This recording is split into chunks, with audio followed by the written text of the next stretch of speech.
हाँ, इनके vote bank पर असल में असर पड़ता नहीं है, हम्म, असल में असर पड़ता नहीं है बीजेपी के वोट बैंक, अच्छा वो क्योंकि आप विचारधारा देखिए है। कि जब ये हारे, हाँ, हाँ, जो जब ये हारे थे, हाँ, जब ये हारे थे तब भी इनका 40% के ऊपर वोट हाँ, है ना दिल्ली हाँ। में। तो इनका वोट बैंक तो रहता ही रहता है, चाहे हारे या जीते।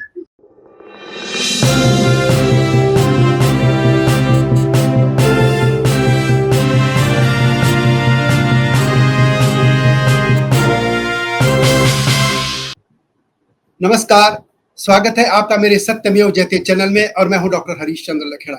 मेरे साथ हैं वरिष्ठ पत्रकार सुशील कुमार सिंह जी, जो कि जनसत्ता इंडियन एक्सप्रेस ग्रुप के न्यूज़पेपर के ब्यूरो चीफ भी रहे और अब है वो समय की चर्चा साप्ताहिक हिंदी पत्र के एडिटर। सुशील जी, आपका स्वागत है मेरे चैनल में। झुग्गियों वाले मामले में मेरा कहना यह है कि प्रधानमंत्री नरेंद्र मोदी जब खुद रैली करने यहाँ आए थे, जिसमें उन्होंने ये कहा हाँ, जहाँ कि झुकी वहां जहाँ झुग्गियां हैं वहीं वहीं पक्का मकान देंगे, ये कहा उन्होंने। अब बिल्कुल। सवाल ये, बाद में पार्टी ने भी कहा, मुझे लगता है इनके उसमें हरदीप पुरी मिनिस्टर थे, वो अर्बन हाँ डेवलपमेंट, हाँ, तो उन्होंने उन्होंने कहा घोषणा पत्र में गीता काटना घोषणा था। पत्र में भी रहा होगा, घोषणा हाँ, पत्र में भी रहा होगा। तो फिर अब सवाल ये है, आप ये कैसे कह सकते हैं अब कि ये तो कोर्ट के कहने पर कर रहे हैं हम? अरे ये क्या बात हुई? ये बात आपको क्या तब नहीं पता थी कि कोर्ट जब कहेगा तो हमें तोड़ना पड़ेगा, है ना? एक बात। दूसरी बात ये कि जो भी झुग्गियों में रहने वाले लोग हैं, उन्होंने तो प्रधानमंत्री मतलब मोदी की गारंटी माना ना इसे, हाँ, इसलिए वो तो बड़े खुश थे कि यहीं पे मकान मिलेगा। तो हाँ, अब मोदी की गाड़ी। आप अगर आप अगर ये कहो कि हमने कोर्ट के कहने पर किया है, तो भैया इसमें गड़बड़ ये है कि आपको तत्काल सरकार में आते ही, सत्ता में आते ही आपको तत्काल सुप्रीम कोर्ट के पास जाना था और ये कहना था कि हमें इसमें छूट दीजिए, हम इन जगहों पर मकान बनाएंगे, फिर इनको ये तरीका, ये नहीं ये अच्छा उसके बाद वो रिजेक्ट कर देता कोर्ट, तो आप कह सकते थे हम तो गए थे, नहीं माना उसे, है ना? अब क्या है कि कोर्ट के ऊपर आप इसलिए नहीं डाल सकते कि जितनी भी सरकारी एजेंसियां हैं वो सबको बुला के बात करते हैं, कोर्ट वाले तो जज बात करता है सबसे, उनके जब सबकी बात सुन लेता है तो वो कोई फैसला देता है। अब आप ये कहो कि हमने उसके कहने पे किया, अरे भाई आपने अपना केस अगर उस तरह से नहीं रखा तो वो तो नहीं देगा फैसला, उसको तो आपको ही समझाना है कि ऐसा करना बेहतर है ना? तो हम इनको अब कहने को, ये जो झुक्कियां हैं, आप इनको ये भी कर सकते थे कि कहीं तोड़ने की बजाय, तोड़ने से पहले आप ये कह सकते थे कि नरेला में हमने एक जगह तय कर दी, आप सब वहां चले, हाँ, झुग्गियां आप अपनी वहां ले जाएंगे, ये कर सकते थे, बजाय इसके कि आप बुलडोजर चला दें एक साथ, है ना?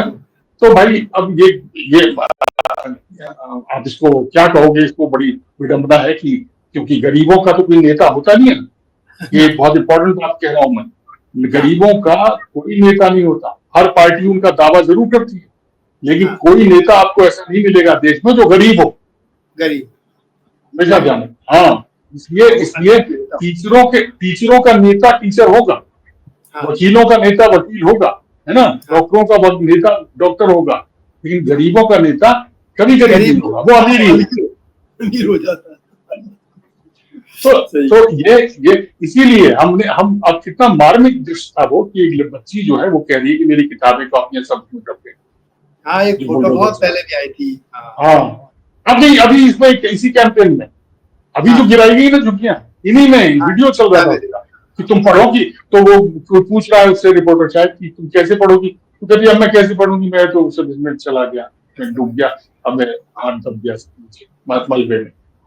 सोचो, तो ये सब सोचना चाहिए, समझना चाहिए भाई, आपको अगर पब्लिक से हमदर्दी नहीं है तो आप कैसे क्लेम करेंगे कि हम जनता के फेवर में सोचते हैं, यानी हम जनता के लिए। ये भी है कि देश की राजधानी दिल्ली को एक अच्छा भी बनाने की जरूरत भी है, लेकिन झुग्गियां अमानवीय भी नहीं हो सकता ना मनुष्य, तो ये क्या बीच का कोई रास्ता ऐसा कुछ निकालने की कोशिश की? नहीं, इसमें देखो,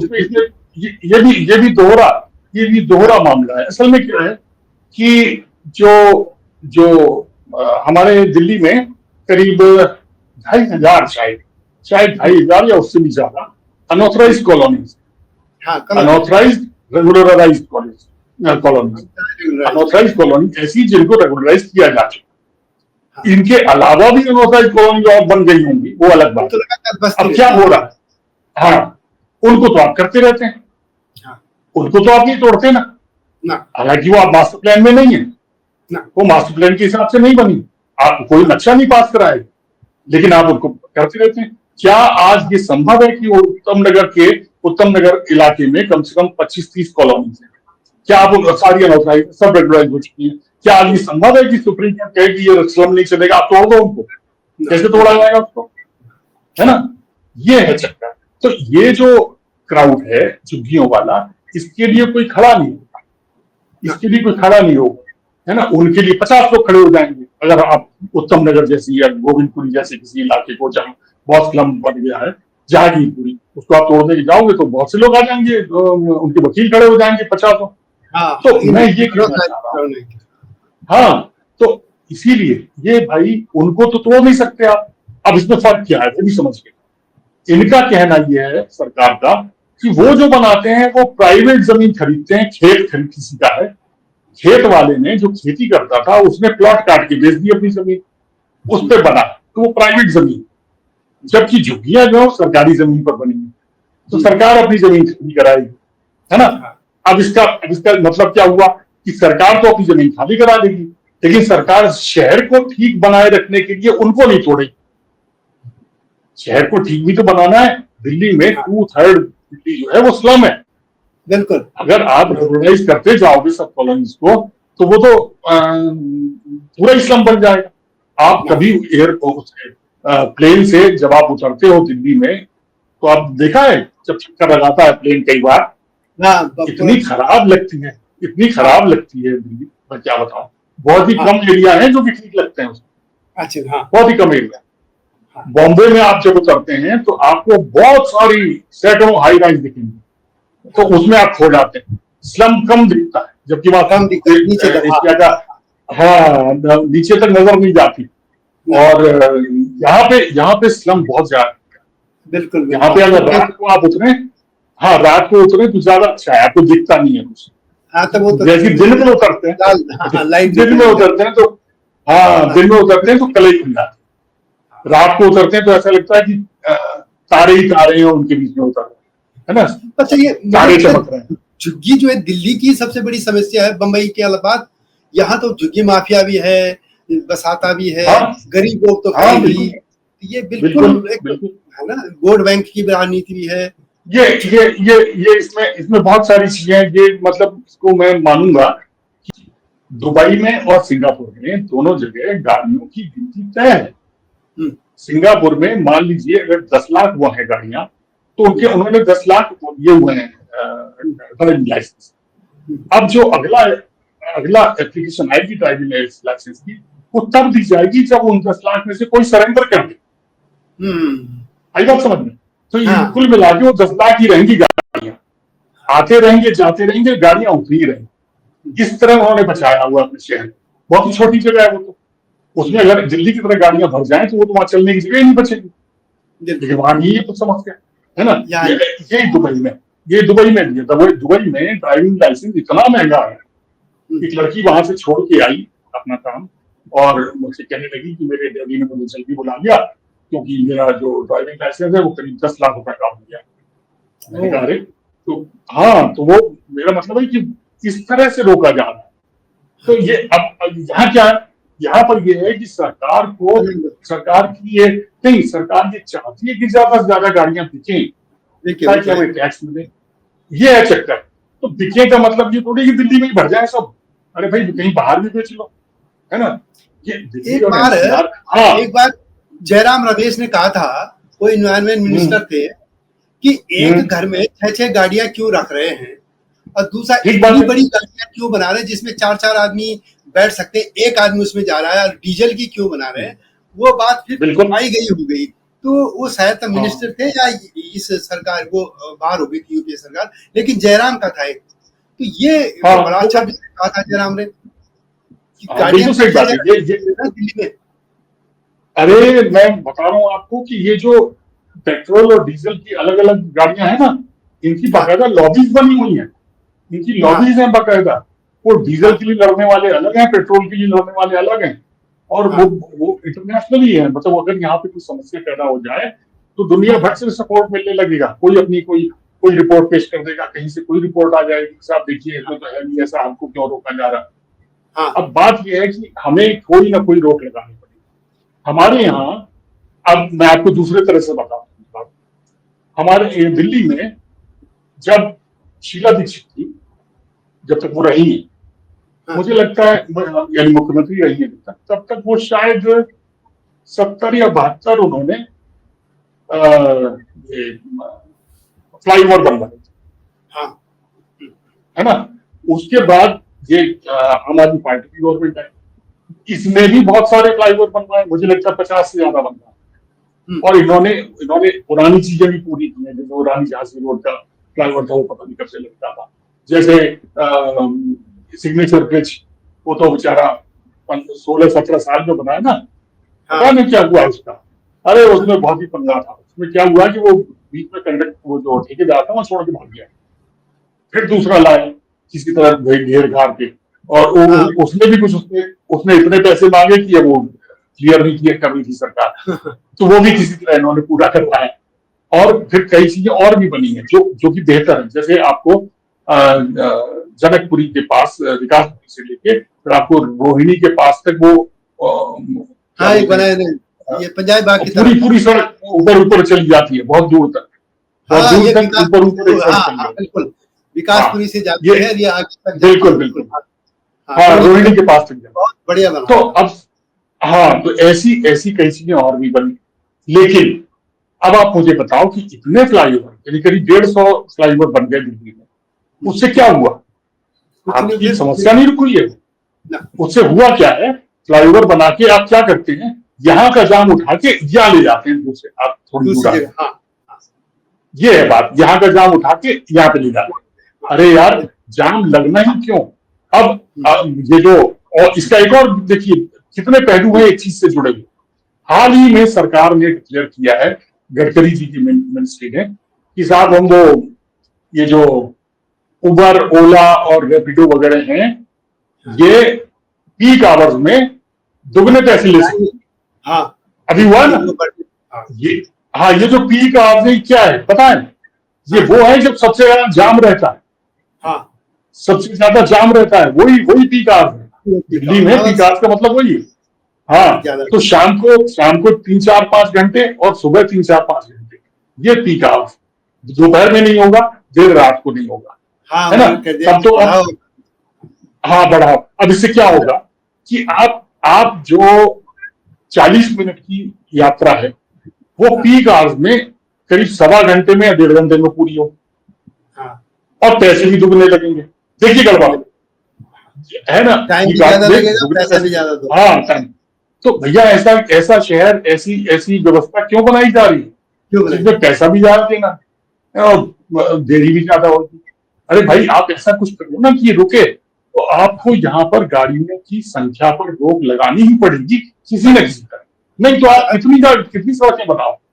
गडकरी खुद कह चुके हैं, गडकरी खुद कह चुके हैं कि जो धौला कुआं है, इसके जाम से निपटने के लिए मुझे 4 साल लगे। कह चुके ना, हाँ, 4 साल लगे। तब जब वो तिलक नगर को जाने वाला, जो कैंट की तरफ से जाने वाला, वो जब बन गया फ्लाईओवर, तब जाके वो ठीक हुआ है, ये उनका कहना। लेकिन अगर वहां से थोड़ा आगे चले जाएं। हाँ, मैंने एक बात कही थी, जैसे कि दिल्ली में के घर में 4-4, 5-5 गाड़ियां हो गई हैं। एक और हुआ था, ऑड इवन जब हुआ तो कुछ घरों में ऑड नंबर की गाड़ियां थी, तो उन्हें इवन भी ले ली, मतलब उससे रोक नहीं रहा, एक और गाड़ी आ गई। ये बड़ा हुआ नहीं, 4-4, 5-5 गाड़ियां। ये हमने सोसाइटी में हमने ऐसा समाज बनाया है जो सरकारी यानी सार्वजनिक परिवहन से चलने को हीन समझता है। हाँ, वो समझता है अरे यार, ये तो कम पैसे वाले लोग है ना, गरीब लोग, छोटे लोग है ना, इनके साथ जाऊंगा, मैं तो अपनी गाड़ी में जाऊंगा, ये दिमाग में भर के। तो आपका ये जो दिल्ली की जो ये पॉल्यूशन की और गाड़ियों की और ये जो समस्याएं हैं ना, ये असल में हमारे समाज में छुपी हुई, बिल्कुल हमारे समाज के भीतर से निकली है। चीज को हमें समझना चाहिए कि यही क्या वोट पे असर पड़ेगा। नहीं नहीं, देखिए इनके वोट बैंक पे इसको समझना चाहिए कि हाँ। इनके वोट बैंक पर असल में असर पड़ता नहीं है, हम्म। असल में असर पड़ता नहीं है बीजेपी के वोट बैंक, अच्छा, वो क्योंकि आप देखिए कि जब ये हारे, हाँ, जो जो जो जब ये हारे थे, हाँ जब ये हारे थे तब भी इनका 40% के ऊपर वोट हाँ है ना दिल्ली में, तो इनका वोट बैंक तो रहता ही रहता है चाहे हारे या जीते। 40 इस बार क्या हुआ कि, हाँ, इस बार क्या हुआ कि इनको इन्होंने जो निम्न वर्ग है, मध्यम वर्ग से नीचे वाला, उसमें भी वोट जुगाड़ दिया, वो चाहे कैसे भी जुगाड़, लेकिन वो जुगाड़ दिया। हाँ, तो वही मकान देंगे आपको जहां झुकी है, या इस तरह की और बातें करके आपको, अरे वो जो 2,500 रुपए पैसा देंगे वो भी तो था, वो अभी तक नहीं हुआ है ना, वो भी सबसे ज्यादा असर उसका झुग्गियों पर ही हुआ होगा, झुग्गी वालों पर, गरीबों पर ही तो हुआ होगा उसका असर। तो इस तरह की बातें करके आपने उनमें भी वोट ले लिया तो आपकी सरकार आ गई, ये है मेरा मतलब। तो वोट बैंक इनका कभी कम नहीं होगा, वोट बैंक तो जो पक्का वोट बैंक है वो हमेशा रहेगा, चाहे वो कुछ भी करे। हाँ, लेकिन तर्क के स्तर पर देखें तो क्या है कि भाई, जब आप मान लीजिए पॉल्यूशन हुआ इस बार सर्दियों में, तो क्या होगा, तो क्या होगा कि आप कहेंगे कि पंजाब में पराली जलाई जा रही है इसलिए होगा, है ना, जो वही बात जो कि वो कर रहे थे पहले, वो भी तो ये कह रहे थे कि दूसरे राज्यों में जलाई जा रही पराली इसलिए होगा, आपको भी यही कहना पड़ेगा, क्योंकि आप कुछ ऐसा नहीं कर रहे हैं जिससे रोकने वाला है ना। ये तो, अरे बहुत, मैं बता रहा हूं आपको कि ये जैसे गर्मी के दिन है, क्या कहेंगे, तेज गर्मी के दिन, वो बढ़ते जा रहे हैं, वो बढ़ते जा रहे हैं, पूरी दुनिया में बढ़ रहे हैं, दिल्ली में बढ़ रहे हैं, इंडिया में बढ़ रहे हैं। इस बार वो शायद 17-18, एक्सट्रीम सर्दी के दिन जो है वो घटते जा रहे हैं, वो घटते जा रहे हैं। पिछले साल जो गुजरा है उसमें मुझे लगता है 15-14 थे एक्सट्रीम सर्दी, बस।